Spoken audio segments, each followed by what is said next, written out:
A 10-day Italy itinerary explores Rome, Florence, Cinque Terre, and Venice by train.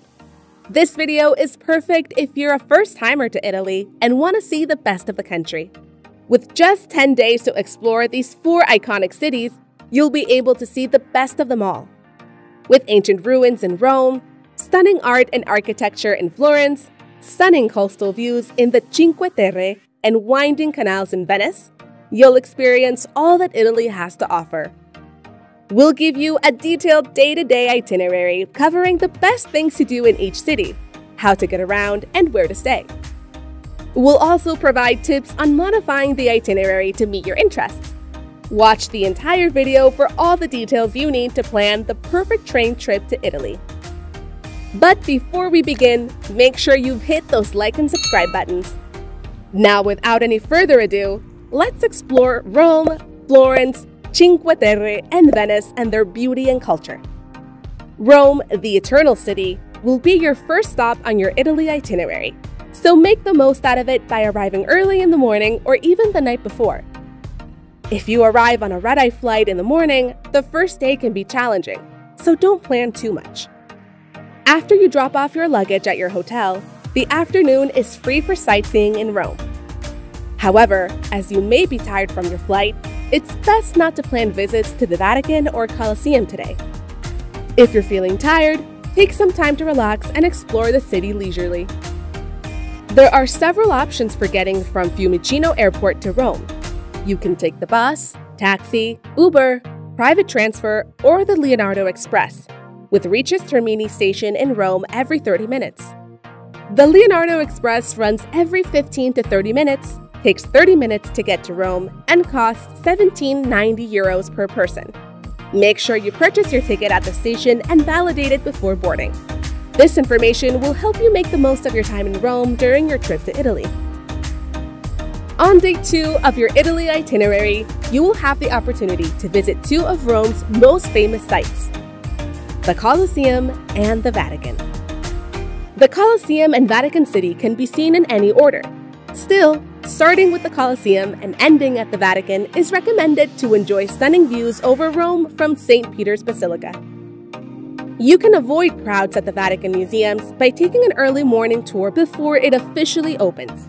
Those tours start at 7 a.m. and are pricey, but they're worth considering if you want to avoid crowds. Originally built in 80 AD, the Colosseum is one of Rome's most famous landmarks. It was the largest amphitheater at the time and could hold up to 80,000 spectators. Gladiatorial contests, executions, animal hunts, and reenactments of famous battles attracted spectators to the Colosseum. In 2019, it received 7.6 million visitors and became one of the 7 new wonders of the world. Getting tickets in advance or joining a Skip the Line tour is the best way to save time in line at the Colosseum.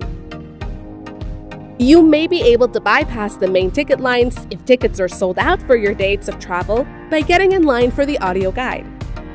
You can see the Colosseum and Palatine Hill located near the Colosseum. The Roman Forum is a complex of government buildings, temples, and marketplaces dating back 2,000 years. The Palatine Hill is a hill in Rome with archaeological sites and a beautiful view of the Roman Forum. Explore the Roman Forum and Palatine Hill before heading to Vatican City, the world's smallest country. Visit the Vatican museums, which are home to some of the world's most famous artworks, such as the Sistine Chapel and Raphael rooms. In addition, you can visit St. Peter's Basilica, a masterpiece of Renaissance architecture and one of the world's largest churches. You'll experience the history and culture of Rome with this packed itinerary for day 2. On day 3 of your Italy itinerary, you'll head to Florence. This is one of Italy's most beautiful and artistic cities. In the morning, check out of your hotel in Rome and get on the train to Florence. There are plenty of different trains connecting Rome with Florence that range from cheaper, slower trains to faster direct ones. It will take you between 1.5 hours and almost 4 hours. When you get off the train in Florence, you can walk, take the bus, or use Uber to get to your hotel if it isn't nearby.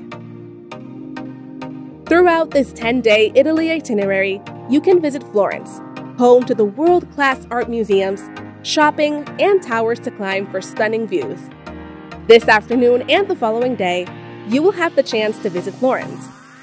If you have an extra day or two to add to this itinerary, Florence is a great place to do so, as it'll give you the time to either slow down and savor the city or spend more time day tripping to the hill towns in Tuscany. One of the top things to do in Florence is taking a tour of the Duomo, also known as Cathedral di Santa Maria del Fiore. This iconic cathedral is the city's centerpiece and has multiple parts, including the nave, Brunelleschi's dome, Giotto's bell tower, and Giotto's belfry. If you climb the 463 steps up the dome's roof, you'll see a great view of this beautiful city. The baptistry is one of the oldest buildings in Florence and is located across from Cathedral di Santa Maria del Fiore on Piazza del Duomo. It's worth going inside to see some beautiful mosaics on the dome. Giotto's bell tower, also called Campanile, is located at Cathedral di Santa Maria del Fiore, attached to what appears to be a tall tower with stairs that lead all the way up for 414 steps. You might even look down on Brunelleschi's dome during your trip. In the late afternoon, take a stroll across Ponte Vecchio, a medieval stone bridge spanning the Arno River. Throughout the centuries, shops have lined the sides of the bridge. The best spot to watch the sunset in Florence is Piazzale Michelangelo. In addition, you can have a glass of wine or an aperitif at one of the rooftop bars in the city. Discover Florence's beauty and culture with this packed itinerary for Day 3. Your Italy itinerary continues with a visit to Michelangelo's statue of David at the Accademia Gallery. Walk to San Lorenzo Market, an outdoor market that's a great place to shop for pottery, leather goods, and souvenirs. You can visit the city's town hall in the Palazzo Vecchio, a beautiful palace in Florence's historic center. If you're still on time, you can see Pitti Palace, see more sculptures, and see another fantastic view of the city from Boboli Gardens. Enjoy drinks at a rooftop bar and dinner in Florence. This city is known for its delicious food and wine, so take advantage of some of its specialties. On Day 4, you'll experience the best of Florence and leave a lasting impression on this beautiful city with this packed itinerary. Visit charming medieval towns, taste delicious local wines, and enjoy the stunning countryside of Tuscany on Day 5. On Day 6 of your Italy itinerary, visit the Cinque Terre, a beautiful region on the Italian Riviera famous for its stunning coastal views. Travel from Florence, which typically takes between 1 to 3 hours by train, and stay in one of the 5 towns or La Spezia. If you have time to spare during this day, consider visiting iconic monuments such as the Leaning Tower of Pisa. The Cinque Terre is a must-see destination on your Italy tour.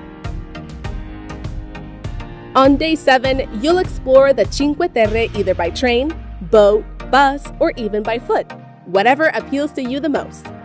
But if you decide to hike through the 11-kilometer distance between the towns, we suggest you mix it up.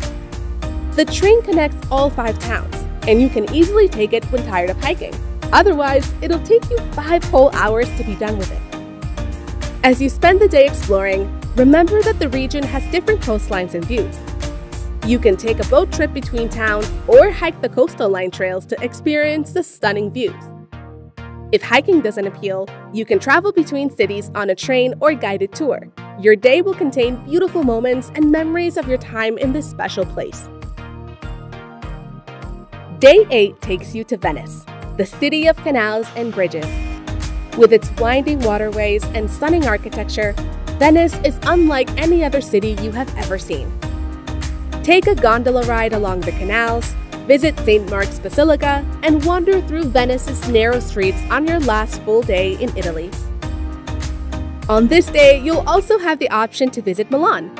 But for that, you'll have to give up the afternoon in Venice and enjoy quality time in Milan instead. The best thing you can do about this is to take an early morning train to Milan and spend some hours there.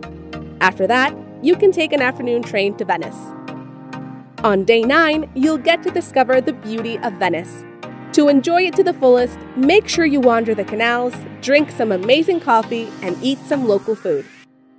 When in Venice, there are several wonderful sites that one must visit. We suggest you go to St. Mark's Basilica and Doge's Palace. Both of these sites will satisfy your historical geek curiosity. And finally, on the 10th day, you'll bid farewell to Italy and fly home with unforgettable memories and, of course, many Instagrammable pictures. We hope this guide has helped you plan your trip to Italy and that you have a wonderful time exploring Rome, Florence, Cinque Terre, and Venice by train.